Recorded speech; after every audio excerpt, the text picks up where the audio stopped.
శ్రీ గురుభ్యో నమ. శ్రీమాత్రే నమ. జై శ్రీమన్నారాయణ అండి. ఈరోజు మనం నవంబర్ నెల సింహరాశి వారికి ఎలా ఉండబోతుంది అనేటువంటి విషయాలను మనం తెలుసుకుందాం. వెల్కమ్ టు మై ఛానల్ అండి. నవంబర్ నెల 2025 ఈ సింహరాశి వారి జీవితంలో విజయం, మార్పులు మరియు స్థిరత్వము తీసుకురాబోతుంది. గ్రహస్థితులు మీ కెరియర్, ఫ్యామిలీ, ఆర్థిక రంగాల్లో గట్టి ఫలితాలు ఇవ్వనున్నాయి. అవేంటో ఇప్పుడు చూద్దాం. గ్రహస్థితి వివరానికి వస్తే నవంబర్ నెల ప్రధానంగా సూర్యుడు తులా నుండి వృశ్చిక రాశికి, బుధుడు తులా నుండి వృశ్చిక రాశికి కొనసాగుతాడు. కుజుడు వృశ్చిక రాశిలో స్వరాశిలో బలంగా ఉంటాడు. శుక్రుడు తులలో సంచరిస్తూ ఉన్నాడు. శని మీనరాశిలో మార్గస్థితిలో ఉంటాడు. రాహు కుంభరాశిలో, కేతు సింహరాశిలో ఉన్నారు. ఈ గ్రహస్థితి మీ కుటుంబం, గృహం, వృత్తి మరియు మానసిక స్థితి మీద ప్రత్యేక ప్రభావాన్ని చూపెడుతూ ఉంటుంది. కుజుడు వృశ్చిక రాశిలో ఫలితాలు ఎలా ఉంటాయి అనేటువంటిది, కుజుడు ఇప్పుడు మీకు 4వ స్థానం, సింహరాశి నుంచి కుజుడు 4వ స్థానం వృశ్చిక రాశి అవుతుంది కాబట్టి స్వరాశిలో ఉన్నాడు, సొంత రాశిలో ఉన్నాడు.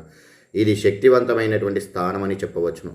ఇల్లు మార్పులు, వాహన కొనుగోలు లేదా ఆస్తి విషయంలో అనుకూలమైనటువంటి ఫలితాలు, ఏదైనా ఇల్లు కొనాలనుకునేటువంటి వారు ఇల్లు కొనడం, ఇల్లు మారాలి అనుకునేటువంటి వాళ్ళు ఇల్లు మారడం, వాహనం కొనాలి అనుకున్నటువంటి వాళ్ళు వాహనం తీసుకోవడము, లేకపోతే భూమి ఆస్తి విషయంలో లాభాలు కలగడము, మీ ఆత్మవిశ్వాసం అనేటువంటిది పెరుగుతుంది.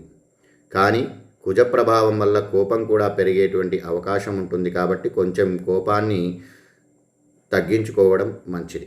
తల్లిదండ్రులతో చిన్న చిన్న వివాదాలు వచ్చేటువంటి అవకాశాలు ఉంటాయి. కూలుగా స్పందిస్తే సానుకూల ఫలితాలు అనేటువంటివి వస్తూ ఉంటాయి.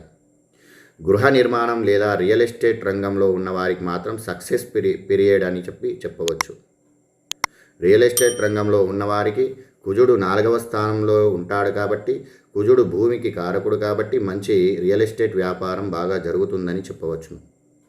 ఇక శుక్రుడు తులారాశిలో ఫలితాలు. శుక్రుడు ఇప్పుడున్నటువంటి తులారాశిలో మీ 3వ స్థానంలో సంచరిస్తున్నాడు. ఇది సామాజిక సంబంధాలు, కమ్యూనికేషన్ మరియు క్రియేటివిటీ కోసం మంచి స్థితి. యూట్యూబ్, మీడియా మరియు లేదా మార్కెటింగ్ రంగాల్లో ఉన్నవారికి ఒక పాజిటివ్ టైం అని చెప్పవచ్చును. మీ మాటల మాధుర్యం అనేటువంటిది పెరుగుతూ ఉంటుంది. ఇతరులను ఆకట్టుకునే సామర్థ్యత మీ దగ్గర వస్తూ ఉంటుంది. భార్యాభర్తతో సంబంధాలు చక్కబడుతూ ఉంటాయి. చిన్న ట్రావెల్స్ ద్వారా లాభాలు పొందేటువంటి అవకాశాలు ఉంటాయి. ఇక సూర్యుడు బుధుడు ప్రభావం వల్ల సూర్యుడు మరియు బుధుడు వృశ్చిక రాశిలో అంటే మీ 4వ స్థానంలో ఉన్నారు. ఇది మీ ఇంటి సౌఖ్యము, తల్లిదండ్రుల ఆరోగ్యము మరియు ఆర్థిక స్థితిపై దృష్టి పెట్టించేటువంటి సమయం. బంధువుల వల్ల మీ ప్లానింగ్ శక్తి అనేటువంటిది పెరుగుతూ ఉంటుంది. సూర్యుని వల్ల నాయకత్వపు లక్షణాలు పెరుగుతూ ఉంటాయి. కానీ అహంకారం కూడా పెరుగుతూ వస్తుంది. కానీ దాన్ని తగ్గించుకోవడం మంచిది. మీ మాటల్లో స్పష్టత అనేటువంటిది ఉండాలి. లాజిక్గా మాట్లాడితే అందరూ ఒప్పుకుంటారు. ఇక కెరియర్ విషయానికి వస్తే ఈ నెల సింహరాశి వారికి కెరియర్లో స్థిరత్వము మరియు ఆదాయంలో వృద్ధి అనేటువంటిది సూచిస్తుంది. శని మార్గస్థితిలో ఉండడం వల్ల గత నెలలో ఆగిపోయిన పనులు తిరిగి మొదలవుతాయి. ఉద్యోగస్తులకు ప్రమోషన్ లేదా బోనస్ లభించేటువంటి సమయం అని చెప్పవచ్చును. బిజినెస్లో కొత్త కాంట్రాక్టులు, విదేశీ సంబంధాలు మెరుగుపడుతూ ఉంటాయి. కానీ రాహు ప్రభావం వల్ల నమ్మకాన్ని మాత్రం కోల్పోకుండా గట్టి ప్రయత్నాలు చేస్తూ ఉండాలి.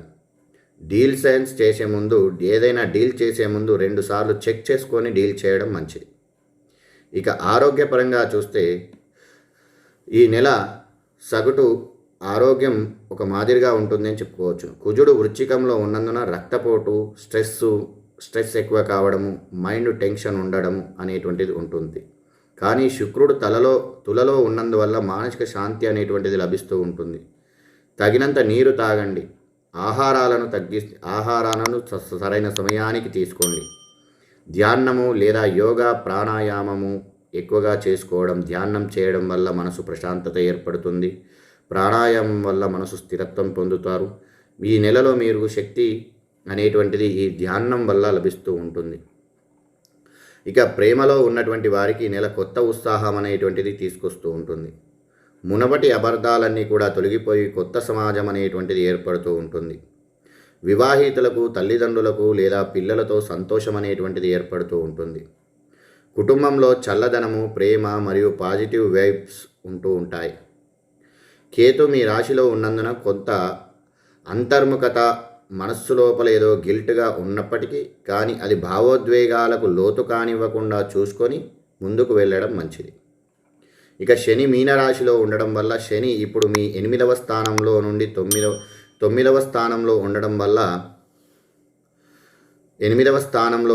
శని 8వ స్థానంలో ఉండడం వల్ల ఇది పెద్ద మార్పు అని చెప్పవచ్చును. ఈ స్థితి వల్ల ధార్మికత, జ్ఞానము మరియు ఉన్నత విద్య అవకాశాలకు ప్రయత్నం చేస్తూ ఉన్నటువంటి వాళ్లకు కొద్దిగా ఉపశమనం లభిస్తూ ఉంటుంది. కర్మ ఫలితాలు స్పష్టంగా కనబడుతూ ఉంటాయి. చిన్న ఆలస్యాలు ఉన్నప్పటికీ ఫలితం మాత్రం లేటుగా వచ్చినా ఫలితం మాత్రం వస్తుంది. రాహుకేతు ప్రభావం. రాహు కుంభరాశిలో 7వ స్థానంలో ఉండడం వల్ల పార్ట్నర్షిప్లు, బిజినెస్ డీల్స్ మరియు మ్యారేజ్ సంబంధాల ప్రాధాన్యతను పొందుతూ ఉంటాయి. కొత్త సంబంధాలు ఏర్పడేటువంటి అవకాశాలు ఉన్నాయి, కానీ నమ్మకంని పరీక్షించబడం జరుగుతూ ఉంటుంది. కేతువు సింహరాశిలో ఉండడం వల్ల మీరు ఇంట్రడక్షన్గా చేసుకునేటువంటి అవకాశాలు ఎక్కువగా ఉంటాయి. కాబట్టి లోపల ఉండేటువంటి ఆలోచనలను అనుమానపూర్వకంగా కాకుండా మీరు గట్టి ఆధ్యాత్మిక భావనతో ముందుకు వెళితే మంచి ఫలితాలు ఉంటాయి.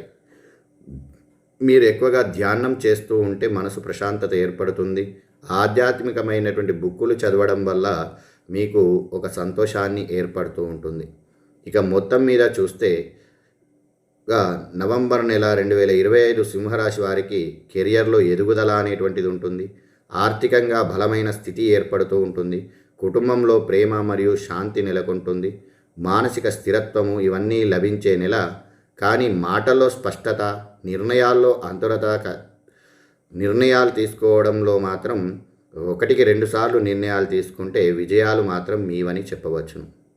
ఇక ఈ నెల పరిహారాల విషయానికి వచ్చినప్పుడు ఆదివారం సూర్యునికి నీరును అర్పించడము, హనుమాన్ చాలీసా చదవడము, శుక్రవారం తెల్ల పూలు లేదా సువాసన ద్రవ్యాలని దానం చేయడము, ప్రతిరోజు ఉదయం ఓం నమః శివాయ అనేటువంటి శివుణ్ణి దర్శించుకోవడము.